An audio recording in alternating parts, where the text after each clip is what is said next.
First Events team, and I'll be helping with host responsibilities on the webinar today.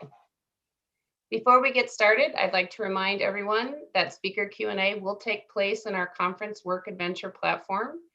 If you are just joining the stream and are not pre-registered, please send an email to events@first.org to get set up on the system.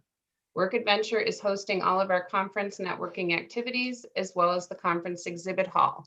And it will be open today with a close time of 20 UTC. And with that, let's go ahead and get started. I'd like to pass the mic over to your session moderator today, Olivier. Take it away. Thank you, Kristen. Hello, everyone. I'm Olivier Calef. I'm a first liaison, and I will be moderating this session titled Consideration in CSIRT Activities in the Risk of Infection with New Real Viruses. Before we start the presentation, one quick word about logistics. We'll be holding the Q&A immediately following the presentation in Work Adventure, as Kristen just mentioned. And with that, let's go ahead and get started. So it's a pleasure to me to introduce Seiichi Komura, who works at NTT Advanced Technology.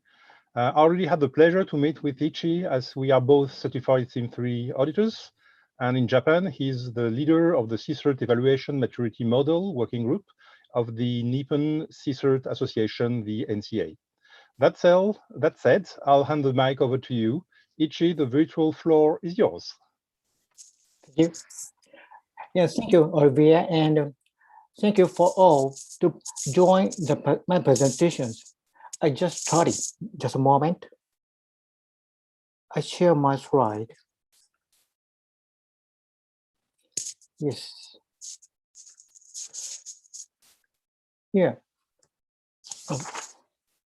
What I want to say in my presentation, just 3 topics.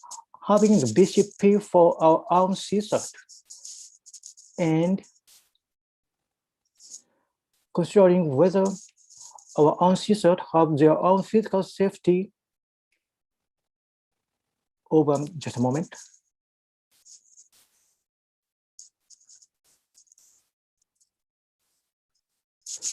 Safety measures for members and write it down to improving them continuously. Some CSIRT may have already their own BCP and safety measures, but we, Japanese CSIRT committee members, have recognized the importance of preparing and improving the BCP and the CSIRT safety measures continuously due to the change in the last years.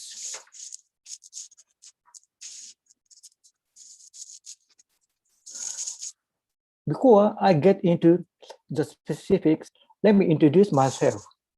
I'm Ichi Komura, and I'm a POC and incident handler of the telecommunication-related company, and I have some variety activities in a CSIRT community in Japan.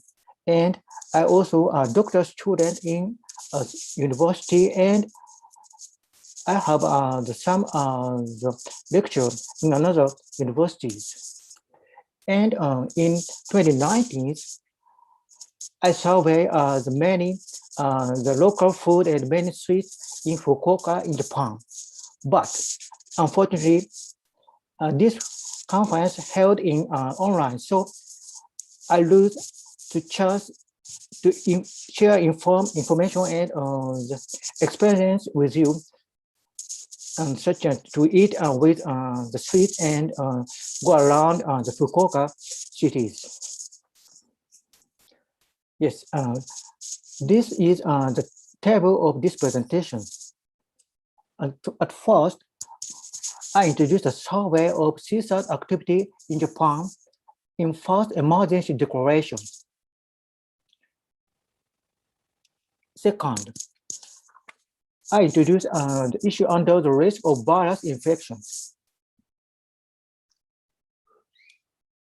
Third, an overview of created document we just made for many CSIRT, such as we collected the many issue about activity restriction situation and how to countermeasure such situations. At first, we introduce the Japanese situation in 2020.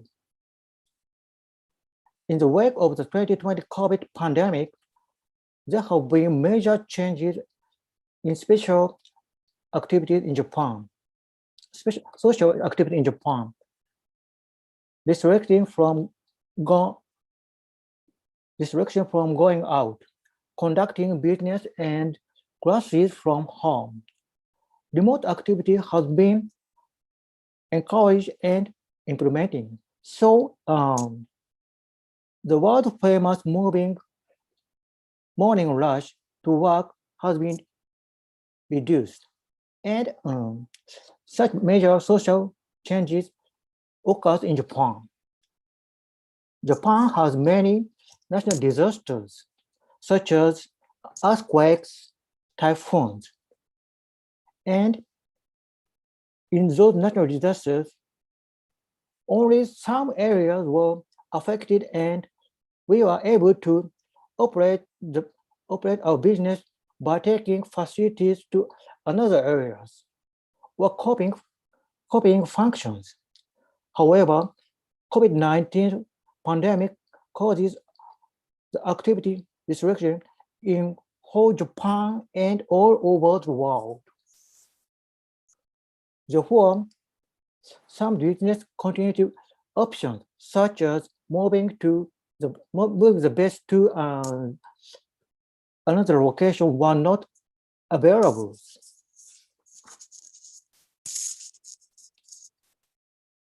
NCA is a Japanese CSIRT community and has over 400 members. It organizes various activities for its members in order to grasp change and challenges in CSIRT activities in the major social changes. NCA conducted a survey among the members in May 2020. There are a total 28 questions in the survey, but I introduced just 3.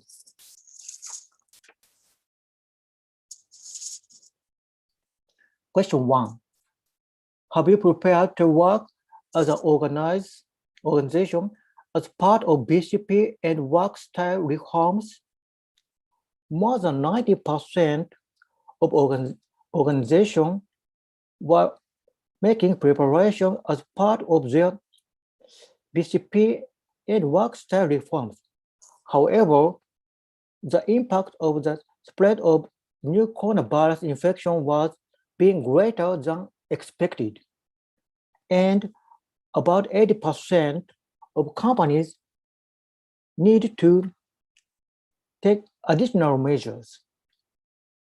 She said also to change the activity style and add measures to such as remote incident handlings. And question 2, what kind of measure have you prepared for telework as part of your BCP and work style reforms? There are several sections, such as the development of system for telework, establishment of regulation for telework, user guide, such as, and there are 2 CISO-specific questions: incident response procedure, assuming telework, and exercise and training, assuming teleworks. Many of BCPs all over the organization are prepared, and more than 60% of companies made the user guide and some the telework systems, but about the remote incident handling are only 10%, and exercise and training assuming telework is only the 5% is prepared.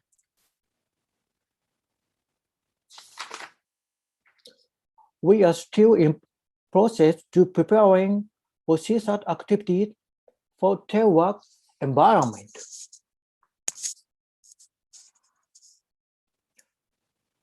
Question 3. How did the CISO activity under the declaration of emergency take place? It's also more than 90% companies implemented telework systems. But about CSIRT activities, in some cases, emergent on-site response are necessary, and it is difficult to use via the internet some tools. So the CSIRT member may have to go to their office or stay in the office. So it is difficult to shift it 100% telework. So it can be said that incident detection and incident response based on the prevention of new coronavirus infection is urgent issue to be considered. The result of the survey can be summarized as follows. Although we had prepared a telework environment, we had not anticipated such a rapid transition, and additional measures became necessary. CSIRT also did not make sufficient measures about remote incident handling and physical prevention of real virus infections.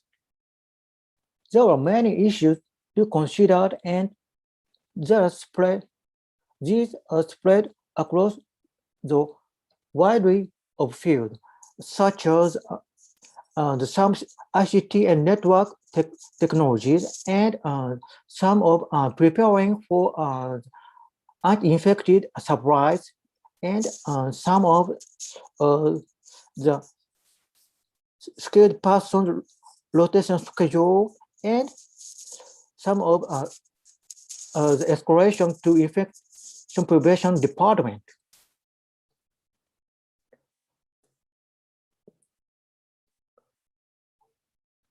We know there are no perfect answers, but we thought these issues needed to be sorted out as soon as possible.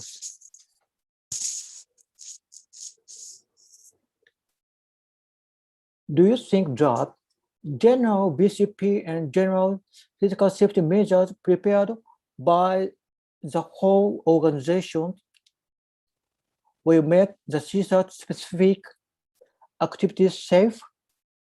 We think it is insufficient for CSIRT. We think the entire organization have to have member safety and business continuity plans, and then add CSIRT specific safety measures and business continuity plans.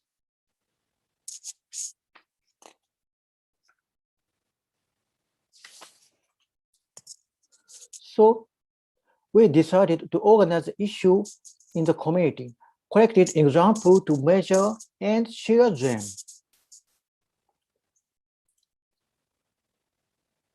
And we planned the first version of the document collecting the issues and collecting the measures in 2 months, because this problem was an urgent issue for us. Although there may be bias inadequate, we chose to create it quickly and improve it as necessary. We also decided to conduct all meetings remotely and share and operate this document in the cloud. It was also our first attempt. Let me digress for a moment. During the Great East Japan earthquake in 2011, we are experienced various difficulties in our CSIRT activities. In addition, after the earthquake, we had to deal with a lot of broad emails. So we recognize that the importance of CSIRT increased after natural disaster. So we hope this experience, CSIRT under restricted activity, will be documented and used as a reference for future CSIRT members.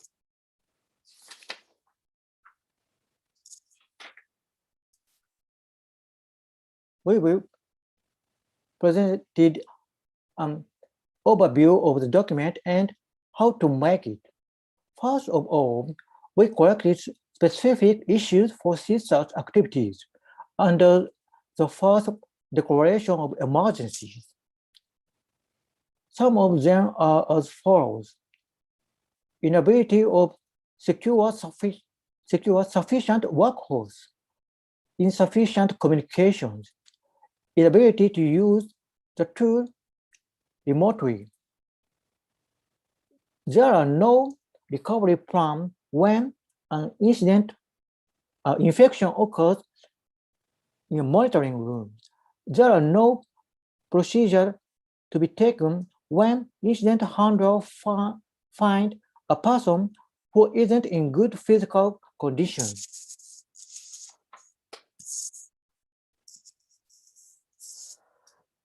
From these issues, we decided to focus on the 2 points.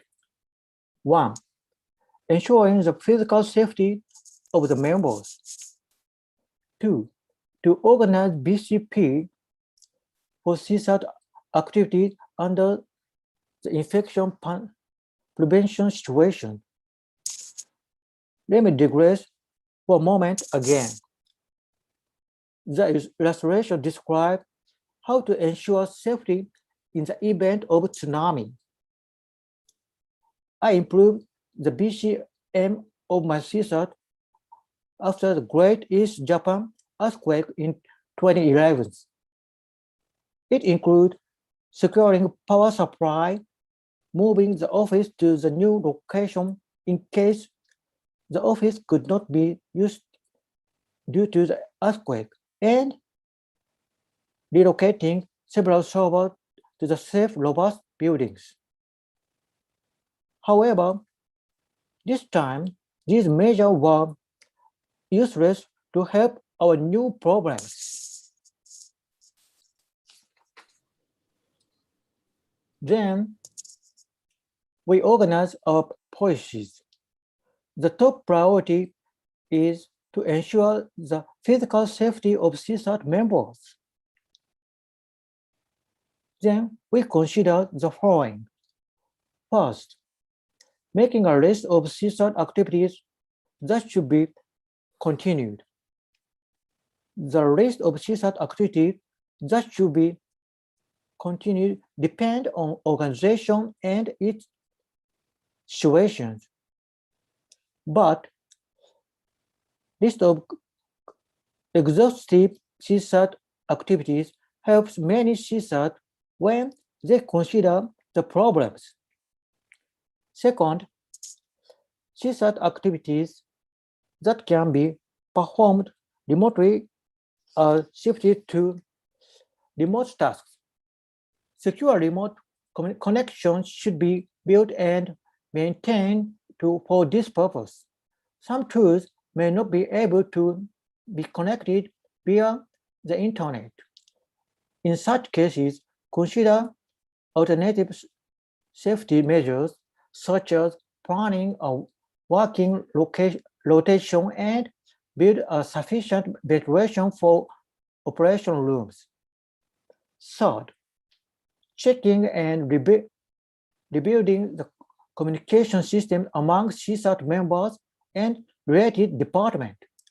Creating a communication systems that take into account the mixed environment of telework and office work, and inspect whether the system works actually or not. First, making escalation procedure to the infection prevention department. CSIRT member could be the first to find an employee who is not in good health. 6 minutes remaining, Ichi. Yes, thank you. Yeah. This table is a list of CSIRT activities that should be considered for physical safety work method and security assumption under the activity restriction. Items are taken from CSIRT service framework and SIP3. CSIRT service framework is a list of CSIRT activities organized by FIRST. And SIP3 is a maturity model for CSIRT management created by Domestic Food OCF. From the CSIRT services framework, all 5 service categories are selected. And from SIP3, the item that should be inspected under a pandemic are selected. We've created this list to be as comprehensive as possible. After this page, we use event management as a monitoring and incident detection. This is because I want to use the term according to the FIRST service frameworks. This table shows the structure of document we have created. These first 2 selections are assumed, issued, and their examples. The next one is selection divided activity into the 2 conditions, remote and on-site. And the next 2 selection is solution of policies and specific examples. And the last one is the item that should be organized not by CSIRT, but by entire organization, such as company or universities.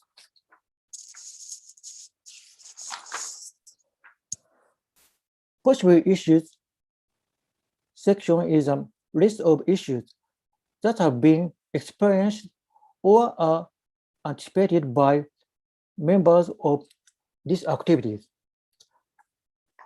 I really think this list will be helpful when considering safety measures for other infectious disease and BCP for CISO. The next one is example of possible issues. Since the possible issues may be abstracted and unclear, so these may be difficult to use to consider. So please refer to these examples and think about what might happen in your own teams. And next is a direction of solutions. In this section, the policy is described. This section is also abstracted too, but thanks to the abstraction, we think it broadly applicable. And next is solution and specific examples. There are 4 categories. Big 2 is safety perspective and business continuity perspective. And each of these divided for the remote work and on-site work.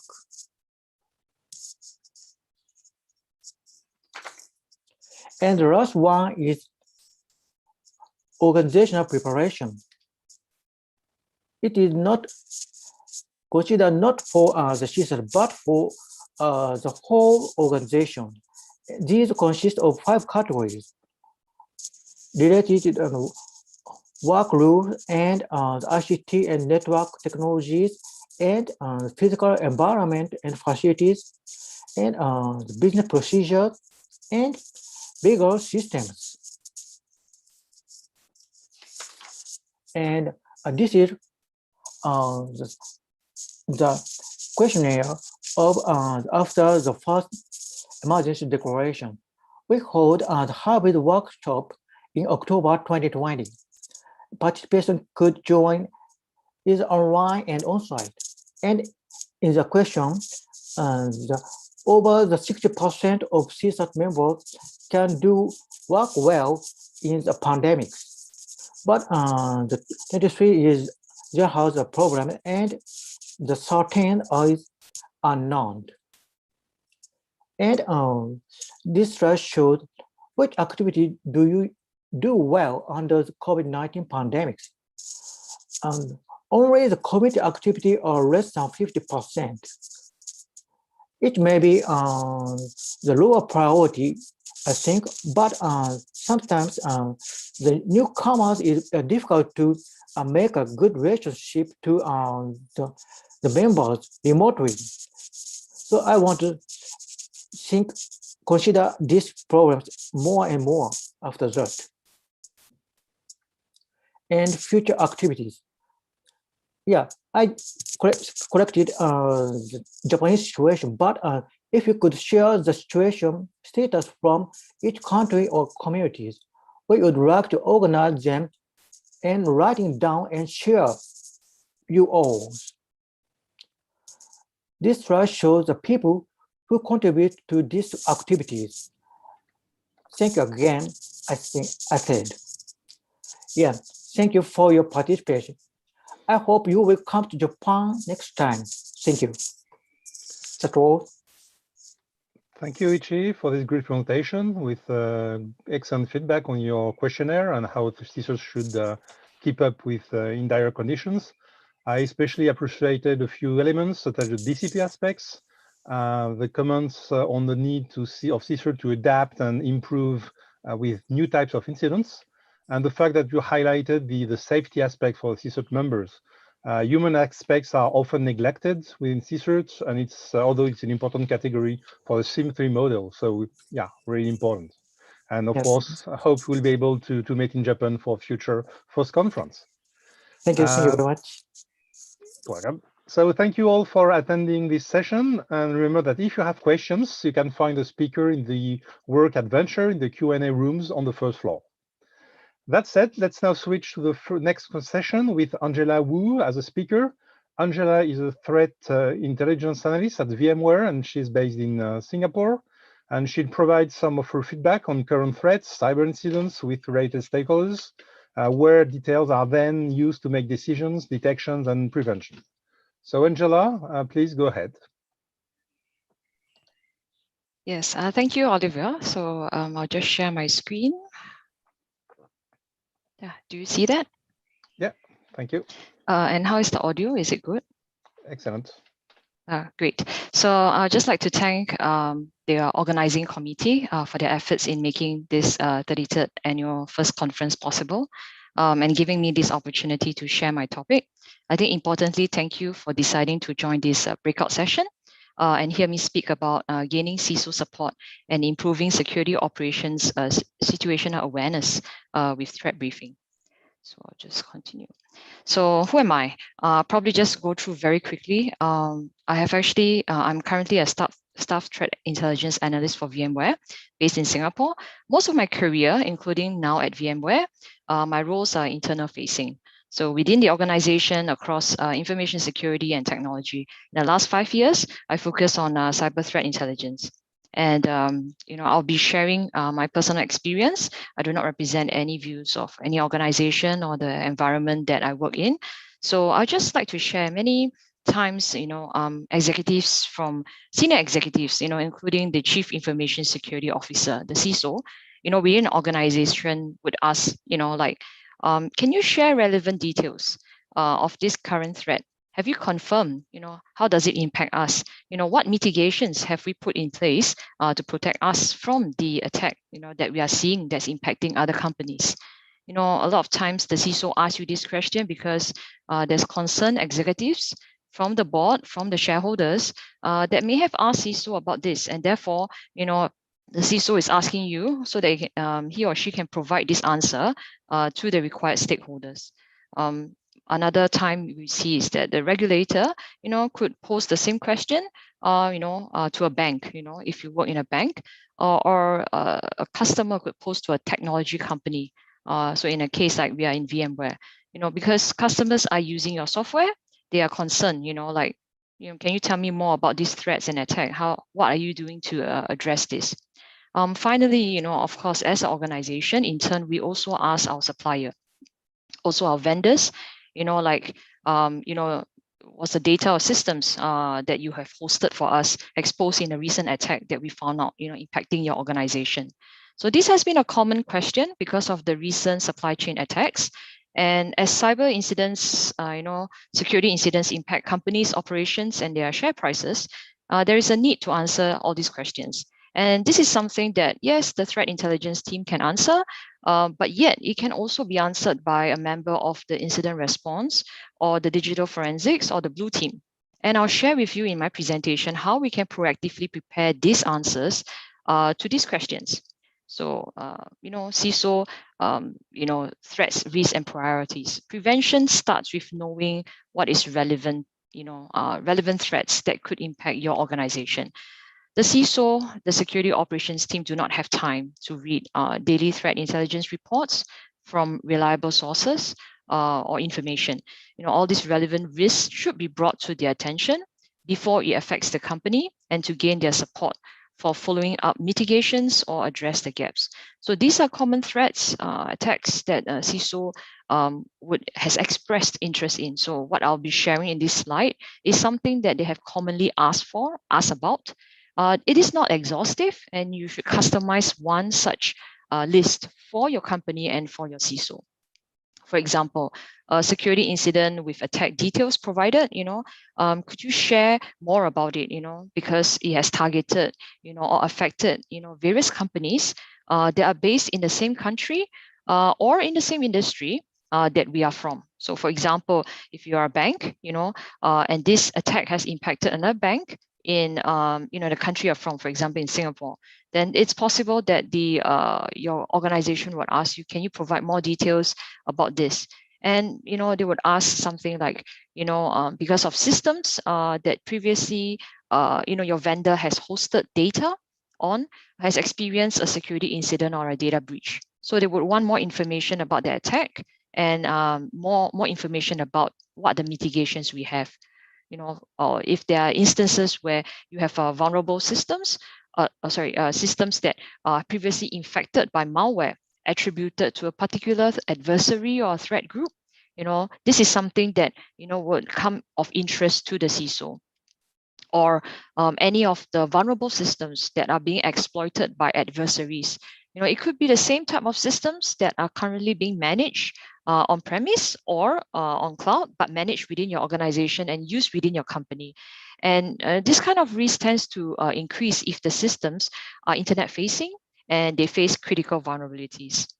Finally, one of those areas that of interest always is any restricted or confidential data that is accessible without access control or has not been approved, which means to say it could be unknowingly published, or it could be shared but not approved, to a group of individuals, hence could result in a data breach. So all these threats that I've listed here is, in the order of frequency that I've observed.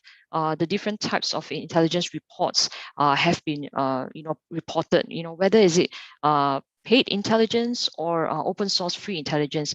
But importantly, this is a living document, something that should be created for your organization to mention all the possible threats that could impact your organization. And it's a living document that you should update to suit your company's needs. These threats also would impact your security operations team as they align to the priorities of the Chief Information Security Officer. And now you know what to look out for. What is the proposed delivery method is to conduct a threat briefing. But before I dive into a threat briefing, what details do you need to provide, in order to prepare for that? First is that let's have a concise threat analysis set up. So we want to keep the details short and answer the purpose of the attack. Okay, you want to keep it short, if possibly, between 40 to 70 words. You want to explain what is the operating system, what is the application versions that are affected, what was the data that was compromised or exfiltrated, what are the specific common vulnerabilities and exposures, CVE, that was exploited in the attack, what is the impact, and possibly what is the impact of the malware that would impact the affected system. Now, under assessment, you want to include how is this relevant to the company? So you want to specify actions you have taken to verify that this attack or this threat has impact to your environment, has impact to your organization. You have checked that the affected systems are in use. You have reached out to teams to verify that. So these are details that you can provide in the assessment. If there were indicators of compromise provided, you can also include the IOC sweep that you have done to identify potential impact. Now, if there are any gaps that would impact the assessment or to verify the impact of this threat, you should also indicate the gaps. Therefore, the CISO has attention on what he or she needs to support, what's the action required, and as well as if there's any decisions that require the CISO to make based on risk. This is an area that you should also indicate that.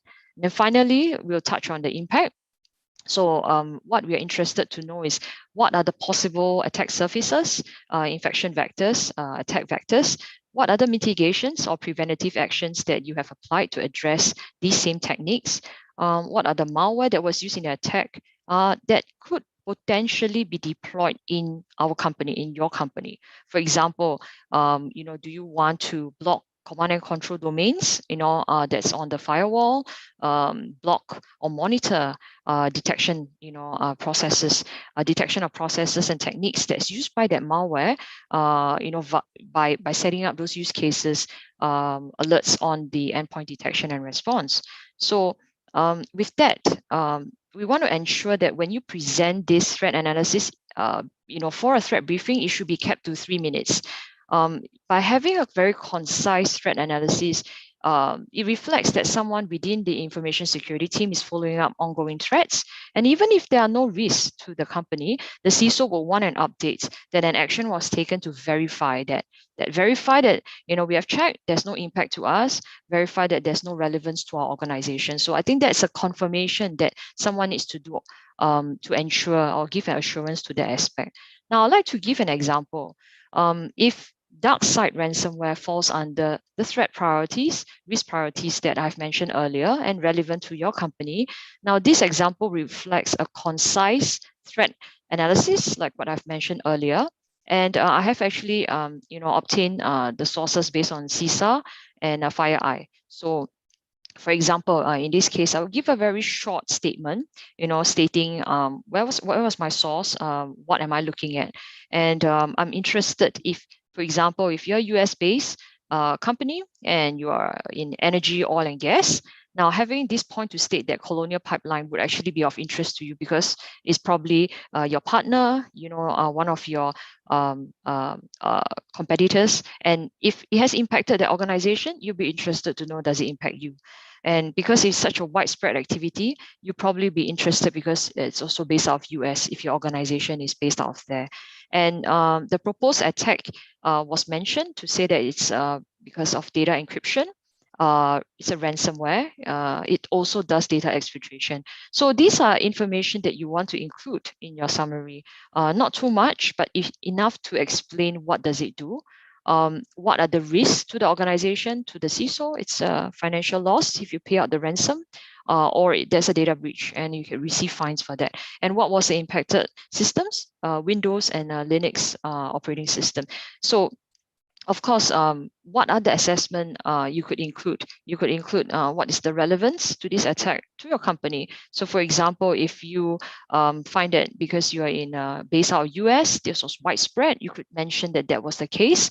and other because of indicators of compromise was provided, you could indicate that a check was done based on the indicator sweep. There was no suspicious activity found in the network logs. And I've not mentioned here, but also in the FireEye report, there was mention of this particular CVE 2021-20016 was exploited for initial access. So if this product, Sonic Wall, is being used in your organization, you have a vulnerable system, you could also mention that, when was the patch applied, so that, the CISO would have a sense of assurance that at least from that attack vector that has been addressed.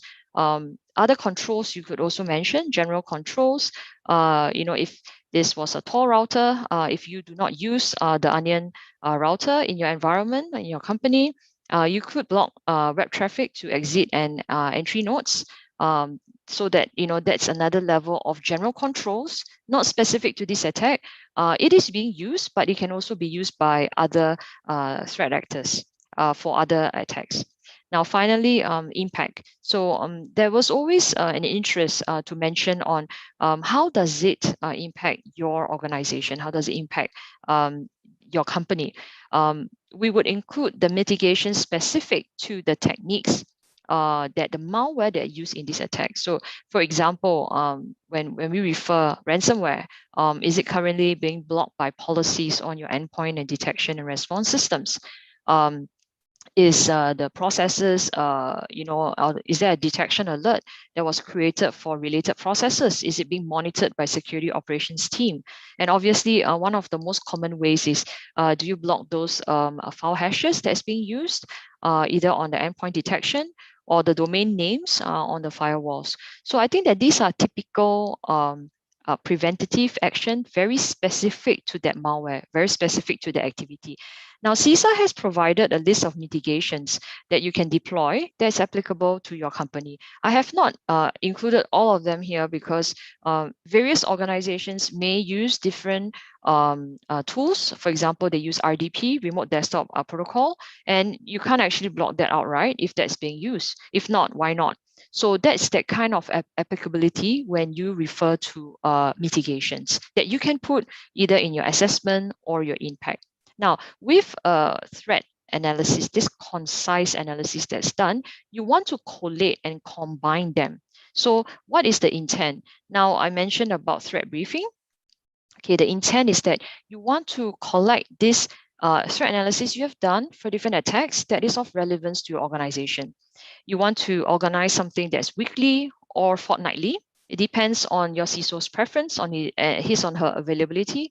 You want to keep it to 5 threat analyses because you don't want to exceed the session to make it too long and make it ineffective for your CISO. You want to have an opportunity to build a rapport with your CISO to find out what are the threats, what are the concerns that impacts concerns them. Subsequently, you would like to address them by looking at future threats. If they come up that addresses those concerns that your CISO have, you want to provide the updates in a similar fashion that we did for threat analysis, in a concise threat analysis fashion. This all is preferably done either in person or over video, because you want to give the CISO an opportunity to ask questions, clarify what you mean, in your summary, in the assessment, in your impact, and as well as you want them to give you also advice. For example, if you have missed out a certain area of mitigations that could have been applied, this is something that based on the CISO's experience and engagement with different stakeholders, that is something that can have been provided for you. So threat briefing itself is different from incident briefing. The intent is to be preemptive. We want to be proactive and not reactive. So so you want to show the actions that you have taken, to the CISO. You provide a form of visibility, that you are actually following up on ongoing and active threats. You want to provide update that are we affected by those threats? You want to update them, are the security tools blocking this activity, this malware, this malicious activity, and as well as what have you put in place to look out for or to prevent this from happening. So if there is any gaps that you have faced during your course of either providing mitigations or preventative actions. This is the moment, this is the session that you want to inform your CISO so that they can either provide you that support, provide you that resource or initiatives, for you to drive through so that those gaps get resolved. So based on my experience, this kind of threat briefings have been commonly sought after from CISOs, from executives. This is across various industries or organizations, and they want it more regularly than incident briefings. Because from there, the CISO is also informed of the trends that's happening and what are the defenses or the lack of that is related to these threats. So I would say like, what is the benefits now, covering the aspect that they would actually have an understanding. Is this gap something that, top of mind for the CISO for them to address? If not, at least they are aware and, is there a collaboration, a need for different teams in information security? Sometimes it's not just the security operations team that needs to be involved, but the engineering as well as the governance team. So these are opportunities that the CISO can suggest. Of course, if outside of the information security division, you need to work with different business units or the engineering, the desktop support, the server teams, the applications team. This is also the period that the CISO would advise, is this a doable initiative? Finally, you want the CISO to be aware of the current threats, and if they are not able to address them because of the gaps we have, because this is a business requirement that we need to fulfill and we are not able to address those risks, then there is a risk acceptance that from the CISO point of view, the CISO is able to accept. Now, I think that the main gist at this point, what I want to share is that all along this focusing on the CISO support is one main benefits that an operations team can gain by providing a threat briefing and update to them. How about to the security operations? So now, if you are a blue team and you're not from security operations, you're from either incident response, you're from digital forensics, but you do not have a threat intelligence team. Security operations would still benefit from a threat briefing. And in the next couple of slides, I'll share what is the benefit that they will achieve. Now, first, in the threat analysis provided to them is not so longer the concise version. It will be the operational version. Now, I'm interested in the attack details. So I would like to know what is the indicator of attacks, what techniques are being used. If you can reference the MITRE attack ID, because a lot of times MITRE attack framework is being used, that's helpful, as well as tactics. What was the attack surface? What data was used, was exfiltrated, what data was being utilized, and was there any actively exploited CVE or 0-day, or what malware? Usually in this case, operational level, malware is always something that we always cover. And the difference between this and the CISO version is that there's only 2 sections. You give the summary and you give the assessment. Why? Because for the impact, you probably wouldn't know it till you have done a search or a verification. So the assessment would probably only have information that you do at that point when you do this briefing or this analysis for the security operations team. So it's very much, if there is any current gaps in terms of we know that we are not able, do not have visibility in certain environments, these are the gaps that you want to mention. If what are the action you have taken to determine, you have verified with vulnerability management team that we do use these systems, we have this version that is in place, we verified the network team. What are the indicators of compromise sweep we have done? Did we see any activity? Which stakeholders have we notified? So this is more of like a high level follow-up action you have taken before you share this threat analysis with security operations. Now, that being said, we try to keep it within 5 minutes because running over time is not going to help security operations team to stay focused on the details that you're sharing with them. So ideally, you should keep it to 5 minutes. Now, once again, I bring back dark side ransomware. So now you see the example, it's a bit different this time. We would include what was the initial access, what was CVA, what protocol was being used, as well as what was the encryption method, encryption key that was being used. Now, why do we want this? Because if the security operations is able to do searches, that they know that RDP is not being used. Now that this could be used as a use case to detect suspicious activity. Same for Tor. Now, if they are aware that that we do not use this particular encryption key, these methods within the environment, this is something that they could also do a detection or even a block. So this is very much, you want to write or provide information to them that they can use for detections, for threat hunting, for blocking, for prevention, things that they can use for action. Now, what about the assessment? If you have run a sweep and you found out that there was no activity, you could mention that. Same for the patch. If you are aware that after following a vulnerability management team, the patch was updated was fully patched since which date, you want to put it down, as well as other follow-ups you have done with other teams to put in blocks. So I would say that this is an example that how it is different when you are providing that same threat analysis to your security operations versus your CISO.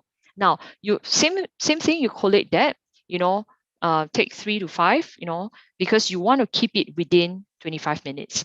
So if each threat analysis is 5 minutes, you want to keep it within 25. If there's 5, you want it to be either weekly or fortnightly, because you don't want them to be out of touch. So you want to receive feedback from them to understand, like, hey, is this something that you find useful? Is this information sufficient for you to take action on, to go search for the activity on our EDR or on our network logs? So this is the kind of purpose that you want.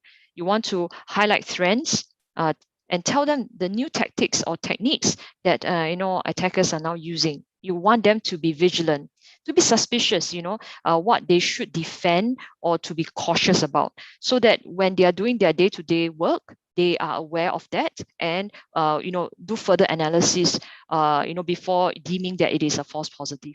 So the intent is to be proactive during early stages of the attack, because it is more effective and costs less than later stages when the action objectives is met. So such threat briefings have been found to be very useful to security operations team, across various organizations, because they don't have time to read threat reports daily from various sources, even if they are reliable. So, this gives them a heads up of potential attacks, and they get informed of available defenses or even the lack of defenses if we have any gaps. So I think that this is the intent. You want to keep it also in person or via video, so that it is interactive for them to ask questions, clarify if needed, so that you also know what do they get interested in about to do the future threat analysis and threat briefings. So I'll just touch on, some of the benefits, of having this. So the security operations team would now be able to analyze techniques and processes and understand that, hey, this sequence of activity is something that could be of a malicious intent. They are aware of the current trends that's occurring in the industry, external environment, impacting other organizations, other industries as well. And perhaps, what gaps do we have, or foresee what gaps do we have in future? So I think this is something that, of benefit to them, because they are the one that's handling the analysis, as well as, following up the cases for incident response to do further analysis.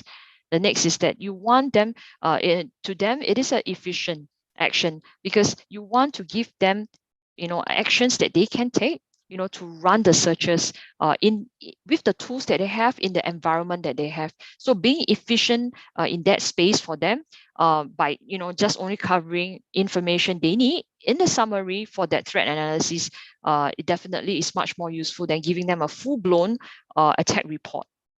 And then finally, it would help them to know whether they need to engage other divisions, other teams. It could be within the information security division, engineering teams, governance teams, vulnerability management, pen testing, or do I need to go out of our division, touch on other business units if there's a need to work with HR or even different engineering teams, IT support, because there is a need to do that. So I think that this entire session would give them, this threat briefing would give them that thought. Do I need to do this in future? Is this something we foresee? So you also give them that level of future planning. Finally, I think that I'd just like to give a takeaway that threat briefing is a very efficient way to bring attention to analysis that you have done, mitigations you have applied. So it can be risks or gaps that you have, but definitely you cover the threat analysis because it was relevant, to those risks that your CISO have expressed interest in. And it also highlights the techniques and tactics that the security operations team need to be vigilant about.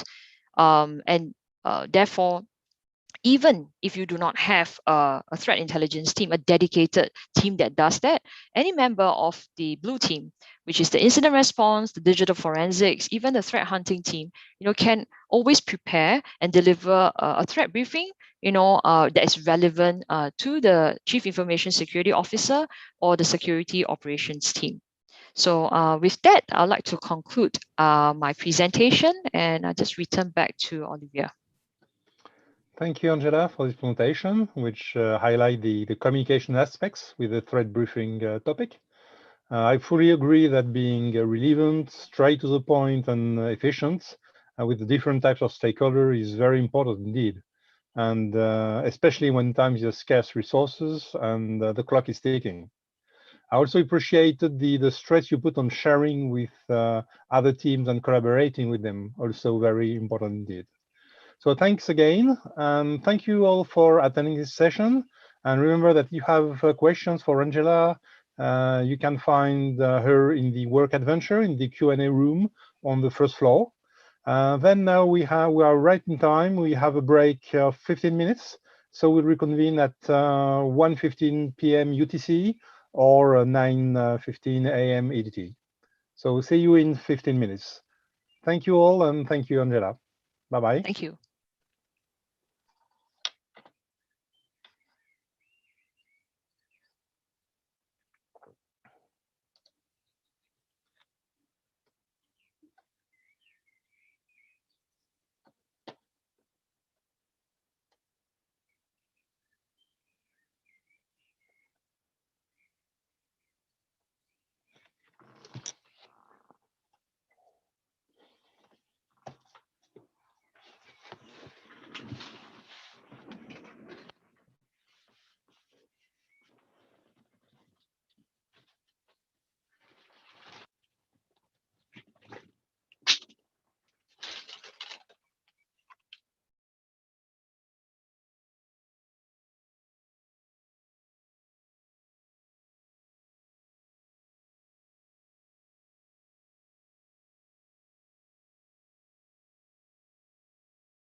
Hello. Hello, Olivier. Hello. Is this live right now? Not yet, I believe, but it should be in a few seconds.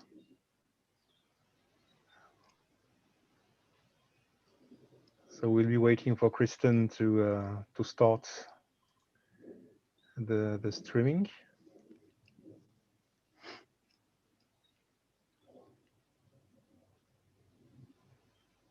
But as usual, just consider that it's live and Okay, gentlemen, we are still live. I'm going to stop sharing the slides and show a quick sponsor video, and then I'll pass it back over to Olivier. Please bear with me. thanks, Kristen.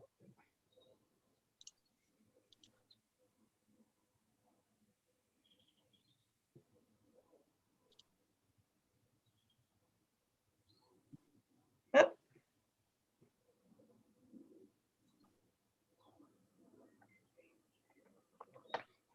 I need to take the screen back for a second here.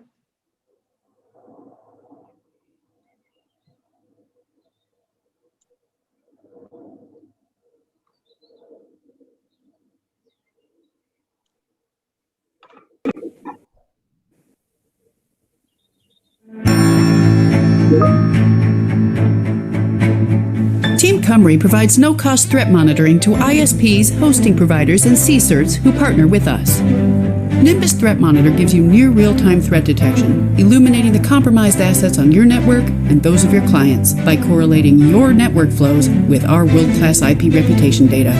Log into the completely customizable Kibana interface to see your top alerts. Filter out low priorities. Drill down into specific threats. See your top talkers and what they're talking to, and monitor your alerts over time to measure response efficacy.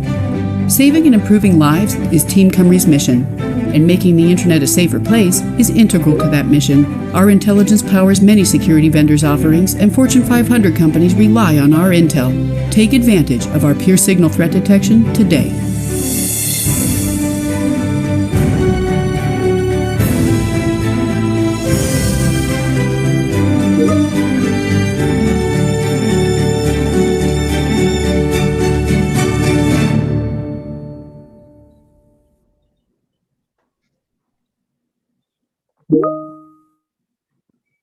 Okay, Olivier, take it away.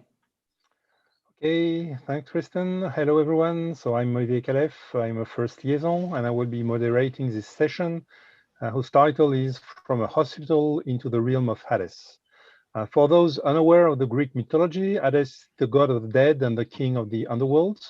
And Hades has been often portrayed with his friend, his three-headed guard dog, whose name is Cerberus, also known as Kerberos.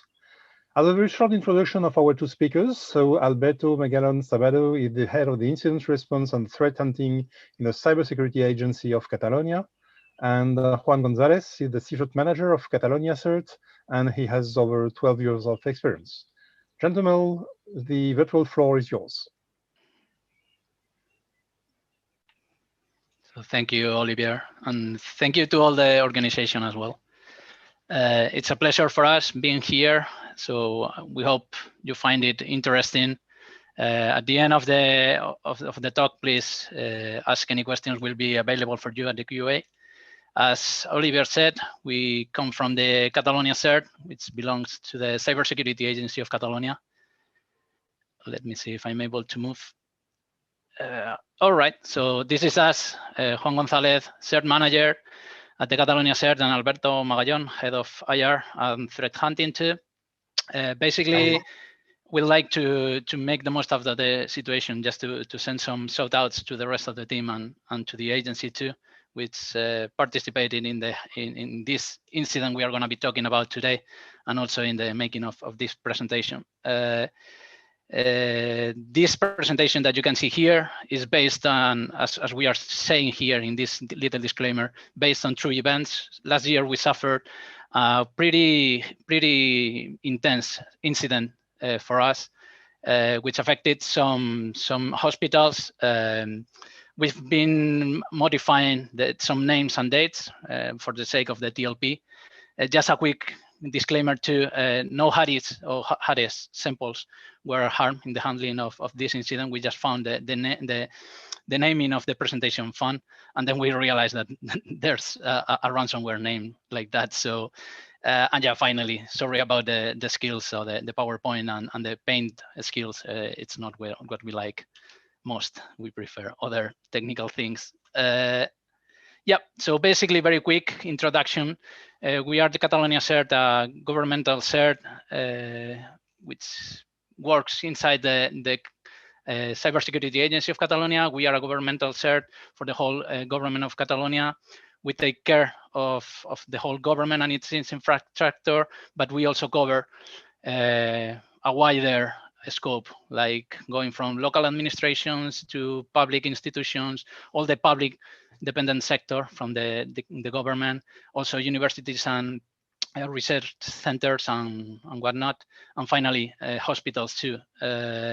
So as I was saying before, we are going to be talking about an incident we had to deal with last year. It was just in the middle, just after the first lockdown we suffered here in Spain. So basically it affected several hospitals. It also escalated, so it ended up almost affecting a large part of our infrastructure.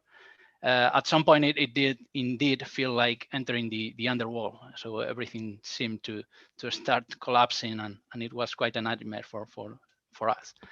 The incident itself, it doesn't cover like crazy capabilities. We were not facing a really advanced actor, but still, we had to deal with many different factors. It was quite complex, and that's something we want to highlight. That's something where we think that the value is from all this. Like we had to deal with a lot of stakeholders. We'll be talking about that, but we just wanted to reflect that. And some of the key points or the schema we are going to be following today. So basically, we are going to be talking about the incident's timeline, talking about who it affected to, the challenges we had to face, which mistakes we made, and also luckily some successes we had. Yep, and as I said, the most important thing from us would be to be able to transmit what we got from it all the value we got out of it. Just a quick introduction on the interface, the user interface we're going to be using today. So basically, you're going to be seeing like different slides with a different reference to what it is about. So we might be talking about successes, mistakes, challenges, actors, what was the mood of the day for us in that precise moment, and how we evolve and walk the path. So yeah, with no further ado, please, Alberto, go ahead. Thank you, Juan. Make it sign. Then the incident begins one day where we detect an actor who is publishing an access to a hospital in Spain. We initially suggest that he may be in Catalonia, and we work with that hypothesis. The actor says that he knows that it's a hospital, and even so, he has no problem about selling information. He knows what that means. The same expert statement also sells the credentials of a wagon manufacturer. And in this case, our success was to monitor the sources and identify the initial stage of the incident. So a little information about what we managed to find out from the actor.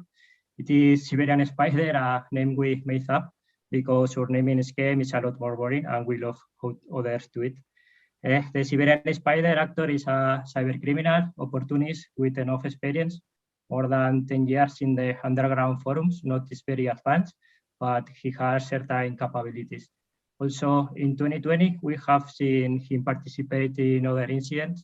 He has had a lot of activity, some of them famous incidents. Based on that announcement, once identified, the challenge we face is to identify which hospital may be affected.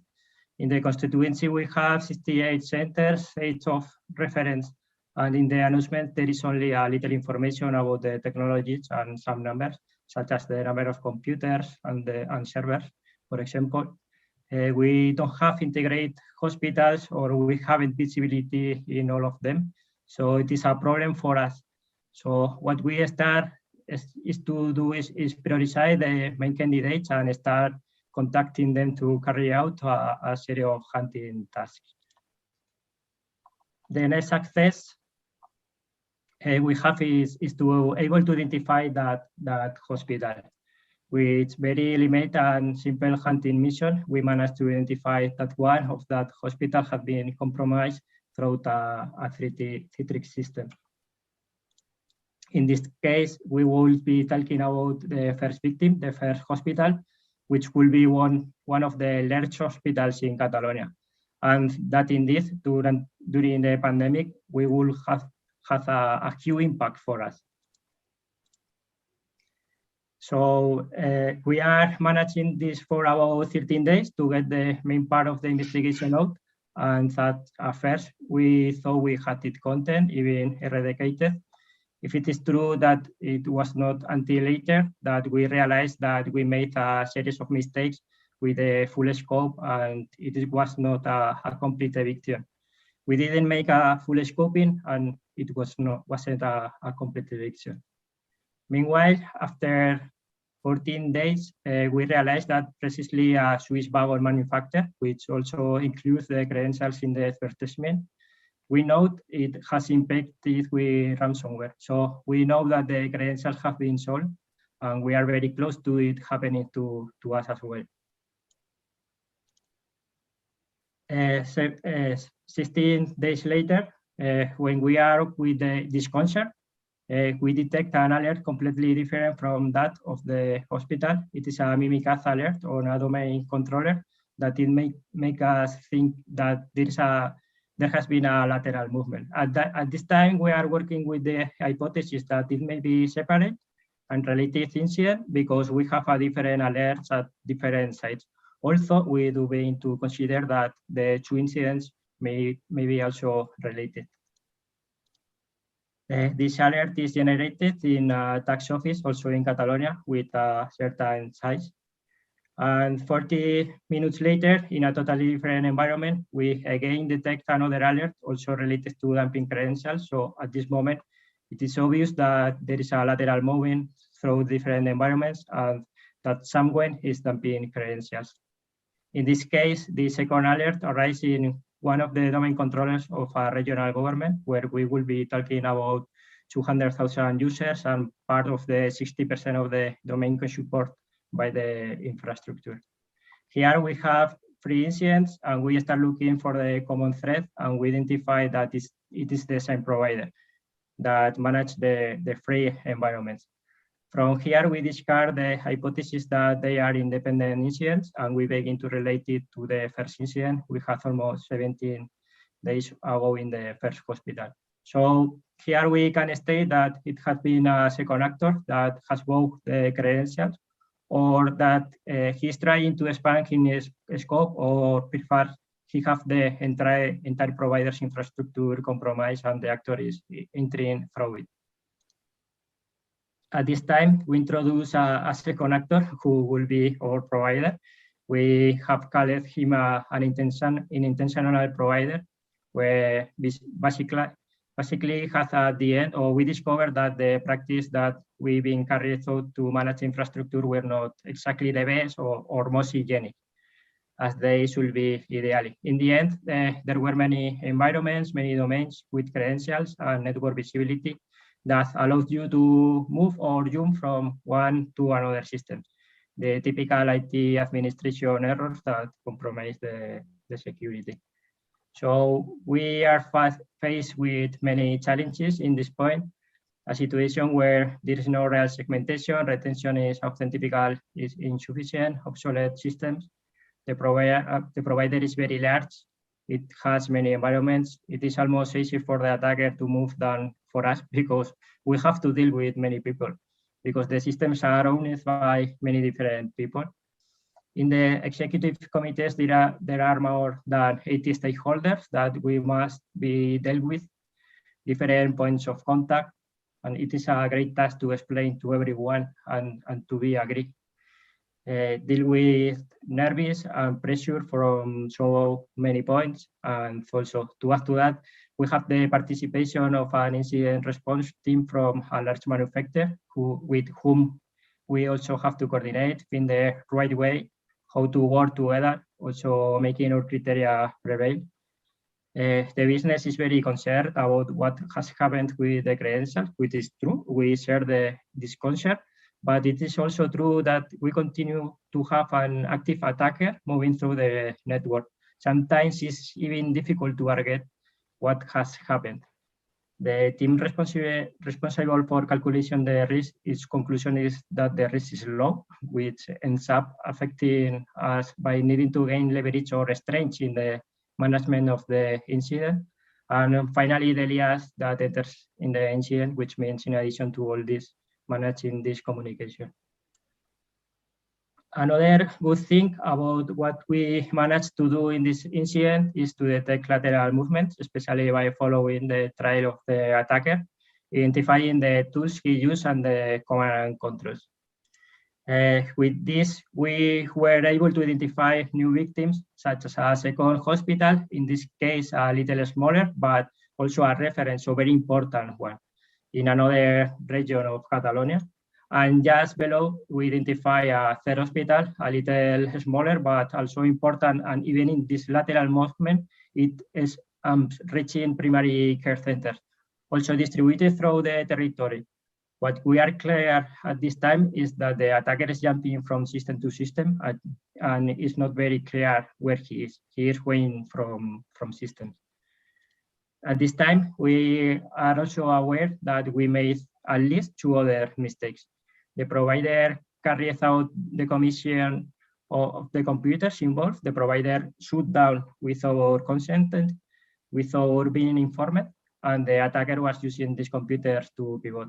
And in addition, in the management of the first incident, we also removed some systems that the attacker was using as an operations center.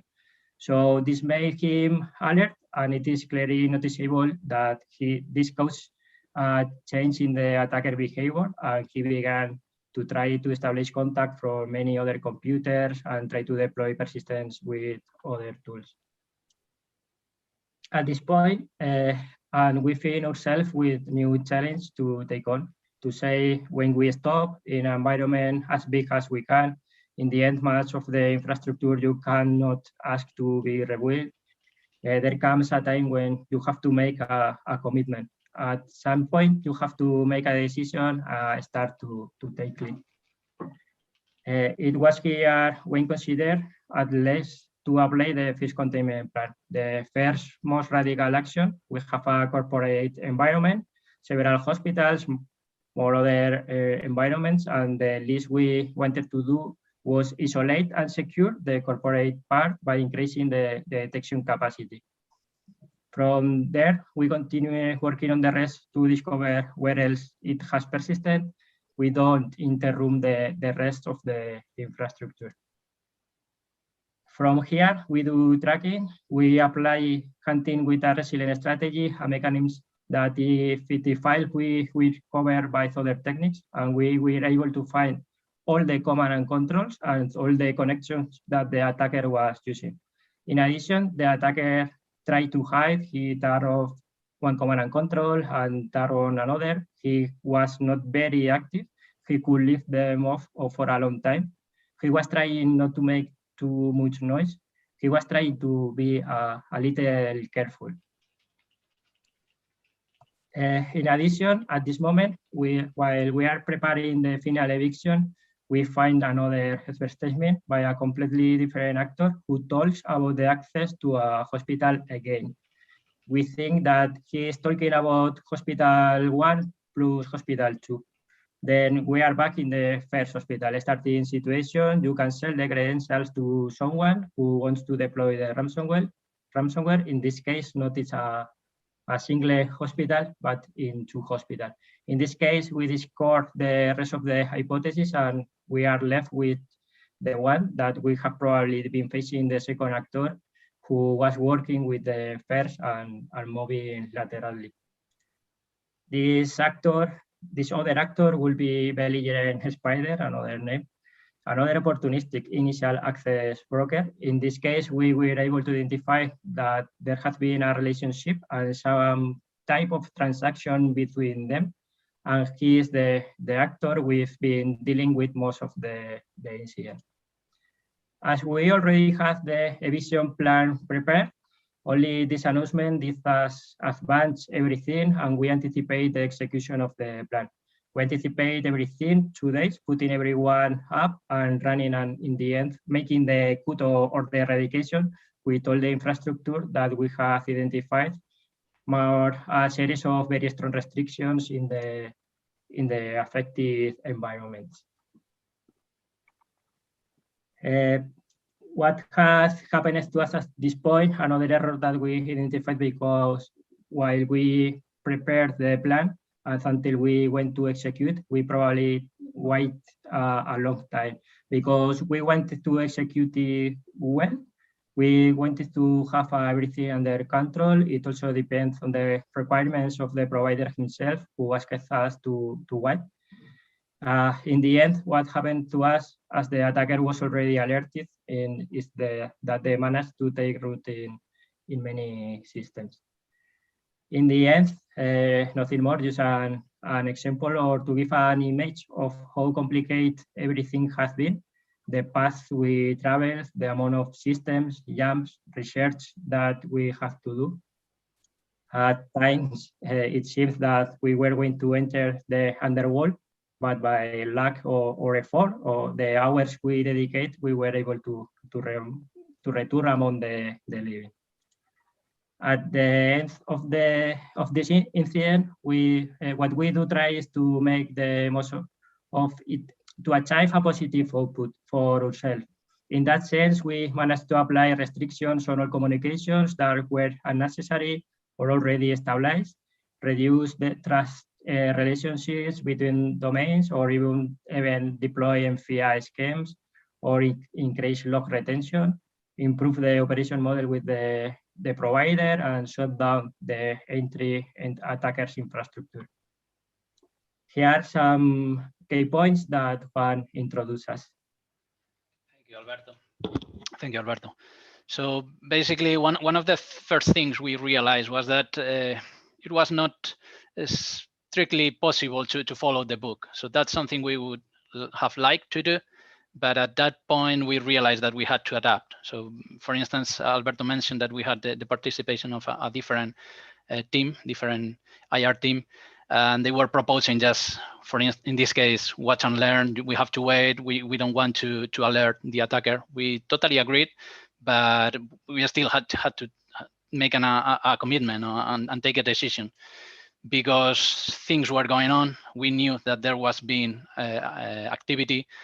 We also had suspicions that the same actor had sold those accesses to a different operator, probably a ransomware operator that had struck a different victim. So yeah, it was like, yeah, we know how we would like to do it. Maybe we have to do other things and to adapt. Even we went to talk to other providers, and we got like feedback, and it was pointing to different directions. Some of them were telling us that, yeah, you should just wait, analyze everything, identify all the activity, all the footholds, and then take a step. Others were just basically proposing to try to apply at least those measures that could guarantee that the most critical assets were not affected. At the end, well, that only reflected that it was not like a clear answer, and we had to try to identify what we should do. It was also quite important for us to have, at least we identify the need to have like a specialized team, someone that knows how this type of environment works and what characteristics might affect the work we were doing. So yeah, that was important for us. In the same line, we tried to deploy like a cross-functional team. We were not only having like our incident responders and forensic technicians there just doing their work. We also had like someone that could take a look at the what was going on and take some conclusions out of it. So just a bit far from the heat of the bottle. At the end, just mixing up some knowledge from the outside, but also from the inside, we were able to have like a quite complete picture of what was going on. So it was not only the incident itself, but the actor that was behind it and his TTPs in this case. Just to summarize some of the challenges that Alberto has already gone through. So basically, first thing was that this was a huge incident for us. It involved many different stakeholders from many different businesses. So the first day, as Alberto mentioned, it was more than 80 people just in the same meeting, trying to understand what was going on. They were even proposing how we should be driving and doing our investigation. So I've read something in some blog, why don't you look in this registry? But then when we had to ask for some action, we were getting like an answer in the sense that no, we cannot do that because that's going to affect the business. You cannot reset the credentials, for instance, because we are working, everyone is working remotely, and that's going to affect a lot of people and it's going to generate a huge impact. So we had to deal with that. It was like, we would like to do this. This is what we should do. But again, it's not always by the book that you can play. In this case, we just had to adapt and still keep everyone on the boat, on the same boat, just working for the same goal. It was also quite important for all of them to keep everyone updated. So at some point we ended up having many different meetings. That's something we know that we have to try to avoid, like executive meetings, then technical ones. And so at the end, some of us were just basically explaining the same thing over and over again. It was a quite huge, as I said, large and a heterogeneous, complex environment. Alberto already said it. It was easier for the attacker to move around because there were this configuration, these links between systems. And when we wanted to do something to reach some environment, we might found that it was a different point of contact. So we had to talk to a different person, and it was never easy. As we've already mentioned, we had to adapt. We know we have our processes, but that's something you have to be able. It must be flexible enough to adapt to it whenever you've already started handling an incident. Even the containment plans we used and deployed were customized for each of those environments. So one recipient might not work for a different one. Like it was totally customized because at the end you wanted to kick out the attacker. And one important thing too was to how you decide whether you can close the incident or consider that it is well contained and it won't reproduce again. That was difficult for us because we knew that having like a final and complete knowledge or to be sure about it was not going to be an easy task. Yeah, and finally, before we end, some lessons we took from it all. In this case, we realized that our capabilities did not scale up. We were facing like a quite distributed situation or environment, infrastructure we were working on. And then we realized that up until that point, we had been dealing with way smaller environments. So our tool set, our processes were more focused on having, we could even follow the breadcrumb if necessary. But in this case, it was huge. The attacker was able to move around, to freely move around. It was not easy with what we had. Also that we depend, at least at that point, we depended too much on others' capacities. We were asking for acquisitions and running some tasks by the provider. And then we realized that's a problem because that also depends on their capacity. And if they don't do something right, you are going to have to ask for it again. it's also important to have a protocol or at least an operational model with to be able to work together with other IR teams. In this case, Alberto already mentioned it. We started getting like input from a different specialized team, and they had the name, so everyone was happy with them saying what they thought. That's fine, but at some point you have to make it clear that someone has to lead that, and that feedback is very welcome. But if you have to take a decision, that's going to depend on someone. Yeah, we've already mentioned the importance of having a team that is specialized on a specific environment, and that's something we suffer or we went through because it was a hospital. Alberto has already explained that pretty well. And final point, just that it was a quite intense engage. We had to be working during more than 3 weeks, and we started quite heavily, like not heavily, but we put a lot of effort in the first days, and we didn't want to burn our people. And that's all. Basically, thank you everyone. Thank you to the organization. Please feel free to reach us by email or at the QA. We'll be happy to receive and answer any questions. Thank you, Oliver. Thank you, everyone. Thank you, Alberto. Thank you, Juan, for this excellent lessons learned presentation. I would say it's impressive the way we're able to navigate in these environments. Many stakeholders, 80 of them, as you mentioned at some point, and fight back in such a critical time. So thanks again. And for those who want to ask questions, please, again, go and find the speakers in the work adventure in the Q&A room on the first floor. Thank you to both of you. So now it's time to go to another presentation. Thank you, bye-bye. So unfortunately, 2 things. The bad news is that it's already the last session of the 2021 FIRST conference. The good news is that you're going to be attending one of the most interesting presentations of the day. So let's switch right away to this new session with 2 presenters again, Mark Villanova and Kevin Gleason. The presentation is titled Dispatch, Crisis Management Automation for the Entire Organization. And I bet that if you didn't hear about Dispatch before, you'll go straight to the Netflix workspace on GitHub, where you'll find this interesting piece of software. So the first presenter is Mark Villanova, a senior security engineer at Netflix. He focuses on automation for crisis management, something he's already been doing on his previous job at Facebook. And you may also have seen him on his posts on one of the first mailing lists recently.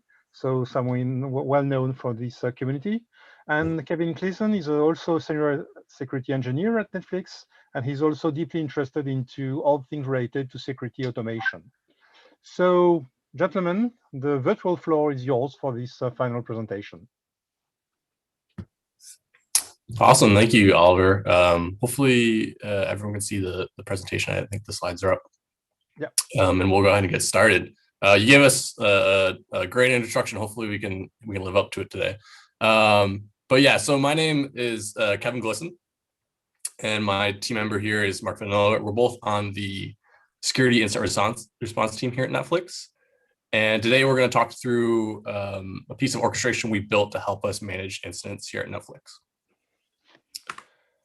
So I don't know how everyone here feels, but I know personally, before incidents, this is very near and dear to my heart, right? Everything feels like it's going fine, but in the back of your head, you have a little bit of anxiety. You know that at any moment something goes terribly wrong. In this case, we have the classic kind of clip of a Ferris Bueller's Day Off. Very easy to things could go catastrophic very easily, right? And then once you discover that you do have an incident, this is also the kind of feeling that is invoked in myself, right? So you see something is on fire, you start to kind of take a look at it. You try to do some analysis on it, but you're very much, a little bit high levels of stress, high levels of ambiguity during an incident. And then lastly, after an incident, it takes a lot out of you emotionally and physically, right? We heard in the last presentation that they were very concerned about burning out their folks in those initial days, right? So it's very important for us, at least, to be cognizant of that for not only of our own team, but also of the organization as a whole, right? We want to be effective, and we need members throughout the organization to be effective. And then lastly, how a lot of people feel about automation response? Automation is great. Oftentimes, though, we see that it's trying to solve maybe the wrong problem. And for us, we don't expect to solve incident response through automation. Our ultimate goal here is to help people collaborate more effectively during and after an incident, and give them tools and data to make effective decisions to help us resolve those incidents. So that leads us to the next question: is how do we do that? How do we try to automate some of those things? And with us, we developed a dispatch. So what is dispatch? For us, it's an orchestration system. It helps us manage security incidents. It integrates with existing tools throughout the organization. We don't expect the vast majority of users to even know what dispatch is, and that's the way we prefer it.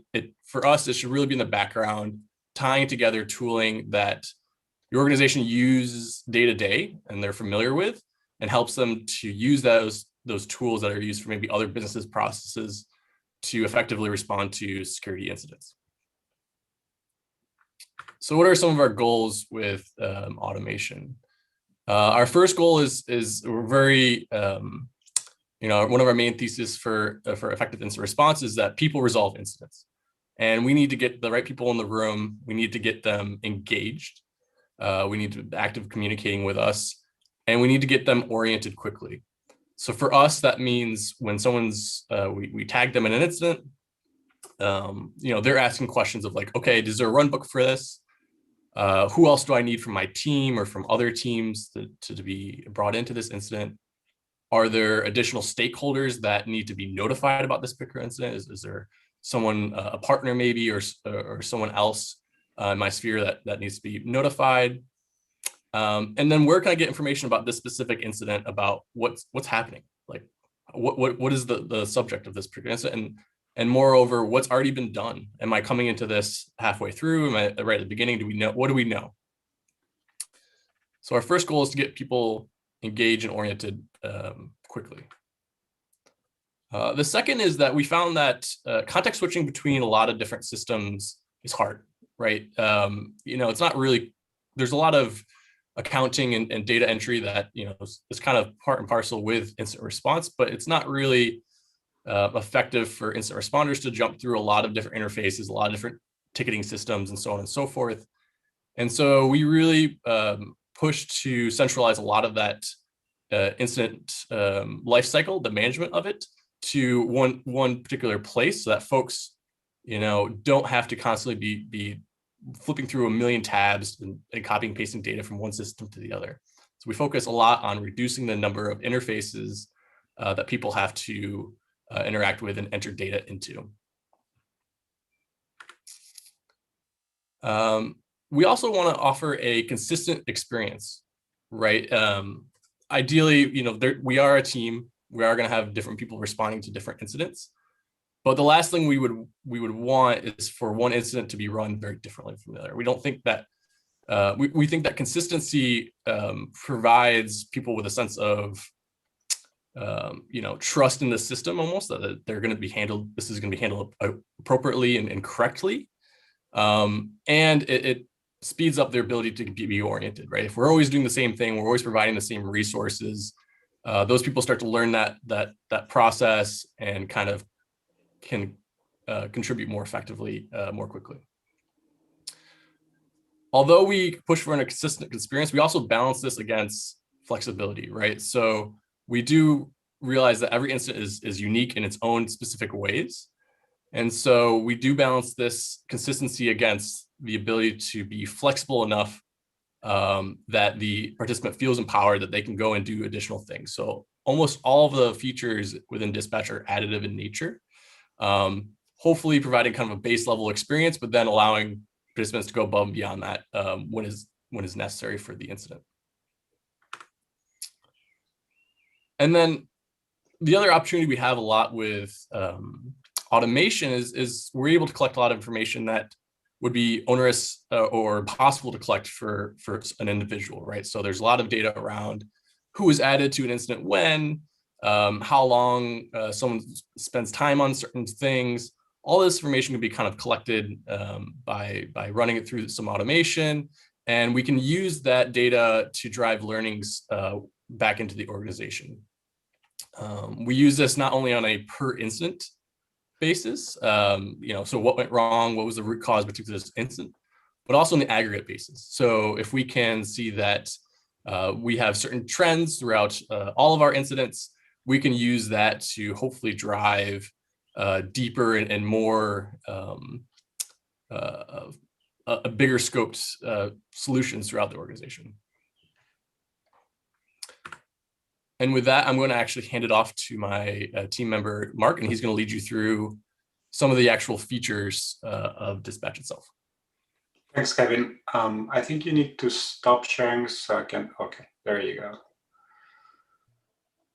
Let's see if I can find the right tab.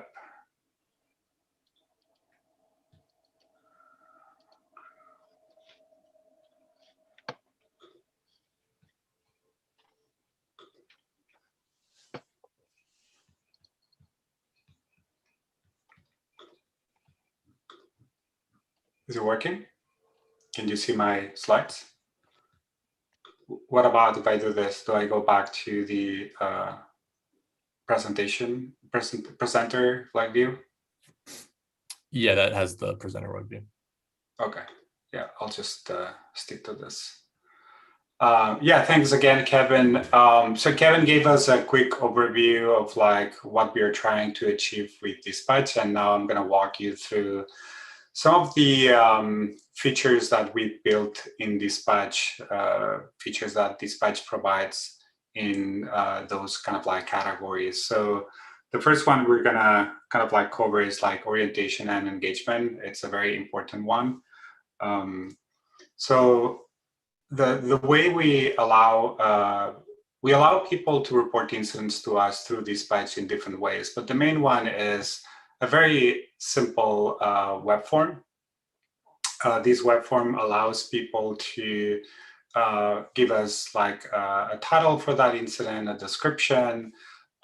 We also have a concept of like project within Dispatch. So there's like different teams have like different projects with different like incident types and priorities. So when people go and report, they can choose from like a different like project, different like incident type, priority. They can also like specify tags on incident creation if they want to already, if they already know like how they want to tag that incident and they want to use that later on for like filtering purposes. We're always like trying to make it easy for people to report incident to us, and we use Slack at Netflix, so we also built a / command that essentially like opens a modal and allows people to essentially report an incident in the same way that we allow through the web. Once the incident is reported, all the resources are created. We start like adding people to the incident channel. And once we add them to the incident channel, we also announce them. And that happens as the incident like progresses, like new people get added, we announce them to the channel. And the reason why we do this is because it is important for other people already in the incident to know like who's joining, who they are, the team that they belong to, their location in case they need to be aware of, you know, the time zone, right? Like we want to be mindful about like where people are, and like we don't want to bother them like off business hours if it's not necessary. And then also like the role that they have in that incident. Is it like a participant? Is the reporter? Is the incident commander? One thing that we decided to not include was, and you may have already noticed, is that the title that that person has at the company. And the reason why we did this was because oftentimes like people that are like higher up in the organization tend to like influence decisions. and we don't want that to happen. So we decided to not include the incident, the job title, to like avoid these like power differential like issues. We want the incident commander to be the one that makes the decisions based on the context and the information that is given to them by other people participating in the incident. Another thing that Dispatch does is allowing us to like manage roles. So we have like actually 5 different roles. We have like the incident commander, which is the person that's responsible for like managing the incident, like moving it forward towards like resolution, basically having all the context about it. We also have like scribe, which is for like bigger incidents, like kind of like a supporting role for the incident commander. So they help like with taking notes, keeping documentation up to date, and all of those things. It's more like a supporting role for the incident commander when things like get big, and the incident commander actually needs to have conversations with like different like incident participants and doesn't have time to like take notes at the same time. So the scribe kind of like helps with that. And then we also have liaison. Liaison helps us with again, like when an incident is like big or like it touches different parts of the organization, there's people that are better positioned to kind of like liaise with those other parts of the organization than the incident commander. The incident commander may not have a lot of insight into how that organization works, who to talk to. So assigning someone the liaison role like helps us kind of like take care of that. And then we have reporter, obviously the person that reported the incident, that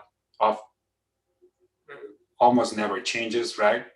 And then we have like the regular participant role, which is essentially like kind of like a subject matter expert at the company that can help us in a specific like area that we need to like investigate or like resolve an issue. So these kind of like feature also allows us to basically do like an incident commander handoff. If let's say like the incident needs to be handed off to someone else, we can use this. Once we use this to hand off the incident, Dispatch will communicate that in the channel so everyone knows like, okay, the new incident commander is like Kevin Glisson. We'll also change the channel topic, and we'll make changes like in many other places so that gets like kind of like reflected. One of the other things that Dispatch allows us is to kind of like get help from other people at the company. We have the ability to go and create on-call services within the system, and then those on-call services then are available for people to use during incidents. So you don't have to remember like, oh, who is the on-call for like, CIRT? I don't have to go to like a third-party system to see like, okay, and do some searches there to like find who's the on-call. Like we can, we register them, we create them ahead of time, and then those are available in Dispatch, and we can use them without having to do all those extra steps. We also provide the ability to page if necessary. So let's talk a little bit about what we do on the communication side. So the first thing that an incident participant gets when they join an incident or they get added to an incident is what we call the welcome message. And this welcome message provides like information about the incident and the resources that were created for that incident, such as the incident title, like the status of the incident, what type of incident it is, what is the priority, like do I need to like drop everything, or can I just like work on the incident while I work on other things? Do I need to work over the weekend or not? So we try to like provide that information to the participant as they join. We also provide them with who the incident commander is, the investigation document, which is like a collaboration document that we all use to like capture all the information we collect while we investigate the incident, and many other like links to resources that get created and allow people to like collaborate and work on the incident. So we send this welcome message as an ephemeral message to the incident channel. So that message only is received by the participant. And then we also send it by email. Some people, if someone like is not paying attention to Slack, they'll get it by email as well. So with that, we hope that we're kind of like reducing the amount of time that it takes for people to kind of like join us in the incident channel and start like contributing. We also provide like two different types of reporting within Dispatch. We provide the ability for people to, or incident commanders to write tactical reports and executive reports. Tactical reports are more meant for people directly involved in resolving the incident. And so these reports essentially give you kind of like a snapshot of like where we are with the incident, like what the conditions, current conditions are, what are the actions that need to be taken, and if there are like any needs, anything that the incident commander needs from the incident participants to like move the incident forward. This tactical report gets sent and pinned in the channel. So if someone like joins the incident channel, like kind of like at a later stage, and they're not aware of like what has happened until that point, they can just go and find all these like pinned tactical reports and kind of like get up to speed on like everything that has happened, everything that we've done. And so that kind of like frees the incident commander or like other people in the incident to like get them up to speed. And that's the idea, right? Like we just want to make sure that information is kind of like self-service here. We also send the same way that we do it with the welcome email. We also do it with the tactical report. We send it by email because sometimes that's easy for people to consume. Let's talk a little bit about lifecycle management, which is also very important. And like Kevin said, like we don't want people to have to go to like multiple like systems to like kind of like move the incident along. So with that, we provide two different ways to do it. We allow people to do it from Slack, and we also allow people to do it directly from the Dispatch web UI. We don't have a screenshot of that here, but this is kind of like how the update incident like form looks like, and this allows us to like update information about the incident, like the title, description, type, priorities, the status. If we change the status from like active to stable, then everything gets moved to stable. It means like, hey, we're already like contain the kind of like the incident, like we've resolved most of the questions we had. We feel like we're in pretty good shape, so we can move it to stable. And then once we're like done with everything, including post-incident review, if necessary, we can move it to close, and then Dispatch essentially will take all the actions necessary to like mark that incident as closed. And we also allow people to update tags directly here as well, if necessary. One of the other things that Dispatch provides is insights into like incidents that we've had. And that's really important for us because we are kind of like a learning organization. So like we always like try to learn from things that have happened in the past. So we collect a lot of information of incidents, and we can like derive a lot of like interesting insights. And here's a screenshot of like kind of like the main dashboard that Dispatch provides. You can see like total of number of like incidents, like how much those incidents have cost the organization, what the average cost per incident is, how much time we spend managing an incident, and then charts showing like the different types of incidents that we've managed, the priorities they had. So essentially we try to like, we collect all this information and then we try to present it in a way that's easy to consume, easy to share with other people within the organization, and that allows them and us to kind of like make more like informed decisions on like, okay, looks like we're having like, you know, this quarter we had a lot of instances of this type, like should we invest more like resources to make sure that those doesn't happen or doesn't happen that often, and so on and so forth. So we're just trying to like learn from what's happening, and we're kind of like trying to make like better decisions based on the data that we collect.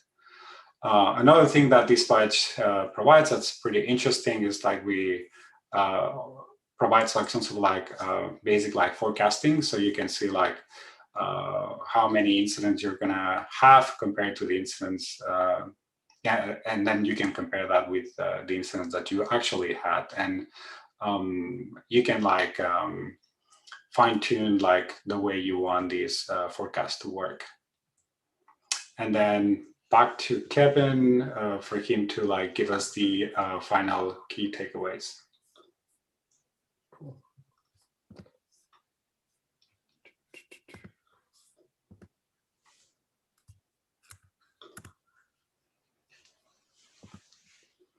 Cool. We'll go through all these again. That was great, Mark. Thank you. Okay, so key takeaways. You know, we really want to get people involved quickly and effectively. We think the folks that we get in the room are the ones are ultimately going to be able to help us resolve this information. We do this a lot of different ways. Dispatch does allow us to have basically business rules that and engage people automatically based on those rules, which is super helpful for us. I always forget to, you know, involve legal in certain situations or HR, so on and so forth. Oh, yeah, we're on presentation mode. Oh, sorry, my bad. Sorry, presenter mode. Let me switch it. Zoom doesn't tell you which one it is. Yeah.